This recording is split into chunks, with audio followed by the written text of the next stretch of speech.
services sa Angono Rizal. They have dogs and they're not poodles. Ilang beses ko na sinabi sa episode na ito na ang ating pinag-uusapan ay ang pag-overcome ng fear. Tama yan, Kat. As you said, kasi sa amin, fear is nothing. Dahil kita mo naman, ang lalaking aso to, pero hindi kami atas ni Ranzel. Hindi ka naman. Pinagat tayo. Alam ko naman hindi tayo papabayaan ng Manalo Canine Institution. I smell fear. Para ma-determine kung sino ang unang lalapain, susubok sa mga aso. Oo, una ka. Ang galing nito, kala ko mag-ano siya, magbabago ng ano. Kaya mo na lang, Kakosa. Pero to, aso lang yan. Aso lang yan. Pero malaking aso yan, bro. Ranzel is so lucky. Yan, so ngayon, itatry ko naman yung ginagawa nila, yung ginagawa nila simulation sa aso pag naghuli ng magnanakaw. Yan. Yung natural! Ah!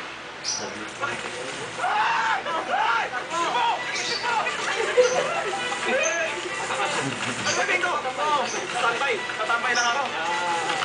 Ano? Ang laki mo ba? Ano mo ng pagdating ko ba? Leo.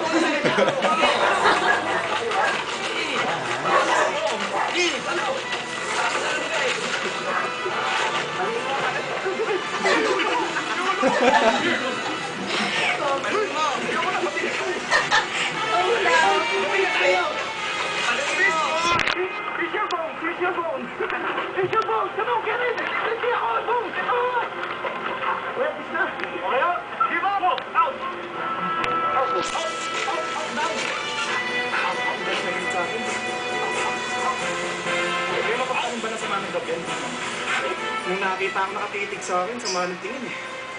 Feeling niya, bones daw ako eh. Parang daling sabihin na hindi ka na matakot. Pero pag nandiyan lang, lumulusob, nakakatakot. Itong si Kian, naglalakas-lakasan ng loob. Let's see kung kakayanin niya.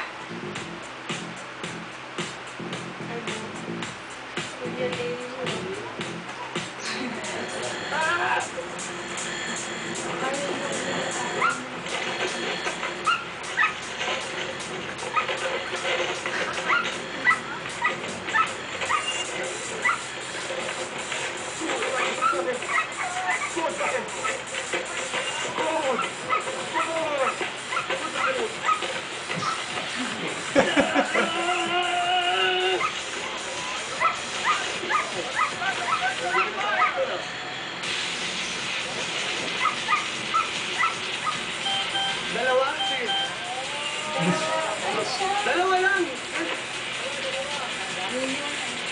Yung maliit, yung isang maliit.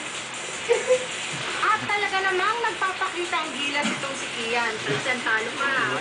Nag-request pa ng isang canine. Ako, ano kaya yun? Okay lang ba yun?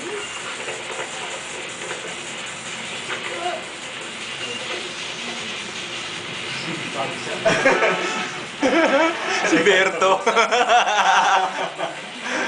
Si Berto hindi na marunong kumagat. Hindi naman tutubos si Berto eh.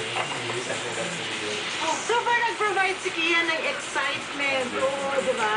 Anything for trip, Kat. It's my pleasure, guys. At saka ako, alam niyo naman, basta excitement at adventure, I'm no stranger to danger.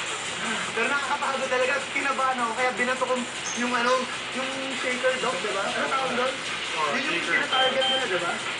Kasi nakita ko dalawa, yung isa hindi ko kilala, mukhang wild na aso. Binato ko na lang, yun na lang kinagaya. Kinabahan talaga ako. Talaga? Another fear overcame by the trippers, kahit na medyo nataranta sila during the simulation. Good job, guys! So, Doc, I just want to find out kung paano ba yung mga sistema o yung training na ginagawa nyo at saka anong mga types ng Pogi oh. training ginagawa nyo. Kanyari kasi may mga Yung pogi nung nasa likod. sniffing dogs, may trained attack dogs. Ano pa ba yung iba? Yung iba naman for narcotics. Some people train for search and rescue, naghahanap ng mga cadavers sa mga, halimbawa, nag-collapse ng mga buildings. So iba-iba rin yun. Pagdating din sa protection, iba-iba klaseng protection din yan. Merong personal protection, merong para sa perimeter. So iba-ibang mga trainings yan. So yung mga aso, they're not only man's best friend, but they can be our protector and guardian as well. So Doc, please invite our friends na to avail of your services sa K9. Ayun ba, meron po kaming mga videos sa internet, sa YouTube.